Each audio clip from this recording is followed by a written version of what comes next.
หมายสุงค่ะเมื่อได้เป็นวันที่7เดือนธันวาคมที่6ปี2526ในตอนแรกข่าวสายมาขอมีข่าว2ตอนที่มาเปิ้นเผาค่ะตอนที่1จอมจึงมิ้นออนไลน์ไล่ตังผู้หญิงเป็นผู้ขานปากลงปองจึงข่าวเงาเที่ยงโหนึงค่ะปางอบโอ้ในวันครบเต็ม30ปีก่อคมสังจึงใต้ในออนตั้งเปิ้นได้แต่ก่อเฮาคำมาถ่อมด้วยข่าวโหในอ่อนตั้งค่ะจอมจึงมิ้นออนไลน์ค่ะตั้งผู้ขานปากนางยิงก่อแหก เมื่อวันที่6เดือนธันวาคมที่6ปี2026ในมีข่าวงาออกมาว่าโรงปองจึงเมื่อคมตุ้มไล่ตังเอานางขายโซ่อันเป็นแก้มพ้องหลงฝ่ายกว่าทาดก้นเข้าออกเมืองนั่นขึ้นหาบดันเฮงเป็นผู้ขานปากจอมจึงค่ะเนาะเป็นผู้ขานปากโรงปองจึงเมื่อคมตุ้มในข่าวในกอเปิ้นเผาตั้งหนังเป็นตั้งการไหว้หลังเสจอมจึกซึ่งมามิ้นอ่องหลายค่ะ อันปอกมาลวงออกข้าวตั้งกว่าที่เมืองอินเดียข้าวตั้ง4วันไหนคะในก็ได้เรียกว่าเป็นลวงออกข้าวตั้งนอกเมืองเป็นปอกกำแหกในฐานะที่เป็นจอมจึงเมืองคมตุม นางขายโซ่ในเป็นแม่นางพรหมิจันทร์ในตับซึกในค่ะมานั่งเนี่ยก็ออกสื่อเป็นปอกำแหกในตันเฮงใหม่เป็นผู้ขานปากดีกว้างเฮิรมินในปีต่อมานั่งเนี่ยก็ลัดว่าลองออกเข้าตั้งอินเดียของจอมจึงมิ้นอ่องหลายในมีหลวงอ่องหมานและสร้างพรปางพรหลีอันลำลวงอำว่าจะเป็นฝ่ายพ้องต่างฝ่ายป้ายมักมีและจึงได้ปยก็ตุย้อนให้ก้นวันก้นเมืองตื้อกำเฮ็ดจอมหนัง เปิงและเซนตั้งลองเฮ็ดตั้งสร้างของจอมจึงนะคะมือกาก่อนป่นมากค่ะตั้นเฮงโผกหานปากในคณะกำปั้นน้ำได้ก็เป็นโพจ้ายนั่นน่ะเนาะนั่งขายโซ่ในเตเรียกว่าเป็นผู้ยิ่งก่อแฮกอันและหับตำแหน่งตั้นเฮงอันในลวงในตั้งฝ่ายผู้คนคว้าฝ่ายตั้งการเมืองเขาได้ก็หันถึงว่าลวงแต่งตั้งในปอกกำในมันไล ก็ลองเป็นไปแลกลายของเหมือนเจิ้งหนังว่าฝ่ายปรสีว่าส่องว่าเฮ็ดจั่งไหนก้อยกะว่ามันเป็นลวงเฮ็ดตั้งสร้างลวงตั้งคัดใจขวางจอมเจิงมิ้นอ่องหลายค่ะเนาะเปิดสร้างเปิงฝังลวงว่ากำเทียมปันแห้ง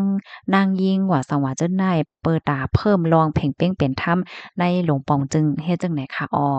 เลยฮู้ว่านางขายโซ่ในเมื่อวันตั้งค่ะยามหาบตันเฮงเป็น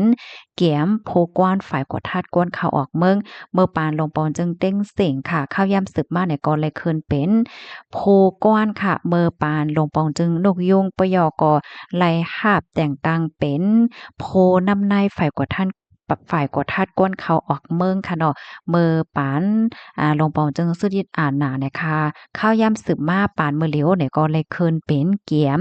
จอมพองหลงในหลวงปองจึงปานเมื่อเหลียวในเฮ็ดจังไหนยาวค่ะ ข้อมูลตอนในข่าวเนี่ยก็เลยเปิงอิงออกมาที่ห้องการข่าวเอราวาตี PPI ปีต่างไว้นะคะพี่น้องเฮาเขารับทำข่าวเงาโหนในย่อหันถึงจึงหือพวงในค่ะเนาะก็ปันตาหันถึงมาเลยค่ะลูกดีข่าวเงาโหนในเสแลกำในเฮาค่ะมารับถอมด้วยข่าวเงาเที่ยงตอนหนึ่งค่ะ จมซึ่งลงยอดซื้อข้าวหอมปางแก้ว SSJAC ขอบ30 ปีวันที่6เดือนธันวาคมที่6ปี2026จมหนังลีกพิดหมอกจุ่มก่อคมสังจึงได้ SSJAC พิดหมอกถึงมาไว้นั่นสิอยู่ที่จมซึกลงยอดซื้อโขเปาหลง RCSS ไล่ต่างโตหมกจุ่มเขาคมจอมในปางแก้วและไล่หมอกลัดขอความเกี่ยวลวยลวงเมืองใต้ในยาวคา ปางแก้วในภูมิปูนพรเขาจัดเฮ็ดอบโอ้กันเมื่อย่ามกลางใน9 โมงโดยตั้งซุ่มแลมีผู้อ่อนโหต่างโตตับซึกปฏิการเมืองจุ่มต่างโตจุ่มตรงหนึ่งตรงวงกลในเมืองนอกเมืองหลายจุ่มคืนฮอดอบโอ้กันในอยู่ยาวค่ะ โคเป้าลง RCSS จอมซึกลงยอซึกไล่หมอกลัดคอความในปางแก้วกว่าว่าวันขอบ30 ปีก่อหมสังจึงได้ SJAC ในย้อนเอากุ่งม้นอันก้นหลวงเฮาเขาเจ้าเข้าใจเฮ็ดสร้างมานั่นเต้ๆกอบกามจะมาใต้เฮาคาตึกอยู่ในหลวงตั้งอย่าเพิดลองกินใจอยู่และย้อนให้ก้นหลวงเฮาคาสืบคัดใจเอาปนพร สืบแกดแคแลปกป้องแผ่นดินใต้แลกวนเมืองเฮากว่าเมินนาเมืองใต้ในไผๆก่อไข่ไลแลป้อใต้หนังกันพร้อมโฮมกันฮักกันฮับกันยุ่มยำกันเสกอดคอสานมือกันจุกเหนือนำกัดใต้ขึ้นไหนไลปื้นเป็นมาจึงหือไหลคบกันมาย่าวไหนหมอกลาดกว่าหนังไหน ก็ห่มสร้างจึงใต้ในเยิ่งอ่านไว้ว่าหนังหือ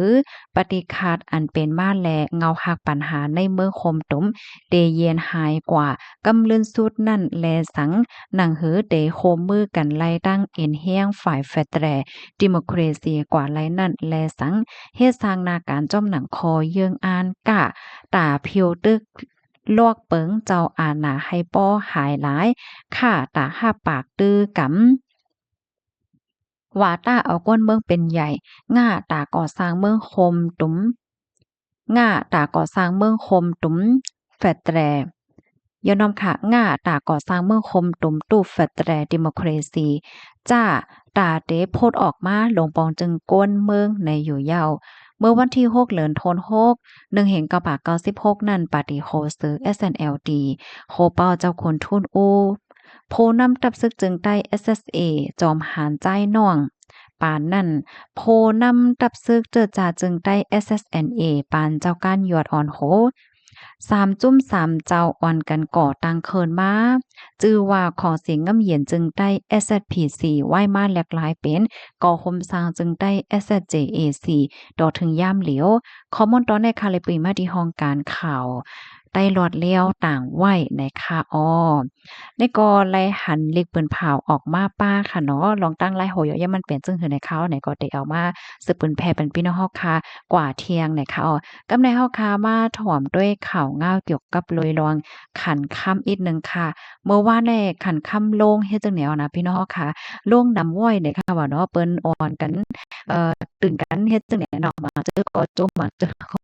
ตกใจแหละจังเนี่ยเนาะเฮามาถ่อมด้วยขันค่ำดีในเมืองไทยอ่อนตั้ง คาเตออนเอาพี่น้องค่ะมาเช็กด้วยขันมือเหลียวในกำเหลียวเนาะเมื่อได้เป็นวันติดค่ะเนาะประวันติดในขันค่ำได้เป็นกาหือเนี่ยค่ะทำมาด้วยขันค่ำที่ในเมืองไทยอ่อนตั้งเนี่ยค่ะอ้อกำหนึ่งค่ะนะย้อนค่าย้ำอีกหนึ่งค่ะเมื่อมันเป็น60,000ค่ะนะ60,000ปลายเฮ็ดจังได๋อ้อคันค่ำมาแล้วค่ะค่ำแตงเนาะเพราะว่าเฮาค่ะมีเสียกว่าขายหนึ่งว่าในเด็ดขายละอยู่60,000 7 3ปากเพราะว่าก็ซื้อซ้ำแต่ละเป็นอยู่60,000 7 5ปากค่ำหางเคิงเพราะว่าเฮาค่ะมีเสียกว่าขายหนึ่งว่าในเด็ดขายละอยู่60,000 5แห่งกระปาก61เพราะว่าก็ซื้อซ้ำแต่ละปันอยู่60,000 8แห่ง3ปากเนี่ยค่ะเดเลยว่าเมื่อว่าเนาะเมื่อหลักหลายไว้เนาะเมื่อว่าในวันเสาร์ในค่ำลงใน1แห่ง10ปาก50ค่ะกำในเฮาค่ะมาด้วยขันค่ำที่ใน เมืองใต้เมืองคมตุ่มค่ะค่ำเตียงเพราะว่าเฮาค้ามีเสียกว่าขาย1แก๊บในได้ขายเลยอยู่9,800,000เพราะว่ากว่าซื้อซ้ำได้เลยปันอยู่9,900,000ค่ำหางเคิงค่ะเพราะว่าเฮาค้ามีเสียกว่าขาย1แก๊บในได้ขายเลยอยู่9,220,000เพราะว่ากว่าซื้อซ้ำได้เลยปันอยู่9,320,000ว่าจังไหนค่ะนี่ก็เป็นขันค่ำในวันมื้อในค่ะอ้อพี่น้องเฮาเขาย้ำซื้อค่ำอันกาขันถูกที่สุดในจัดป่าแน่1วาดกาเหิน1แก๊บกาเหินเนาะโอ้ลัดไข่ในกันไล่ค่ะ ก็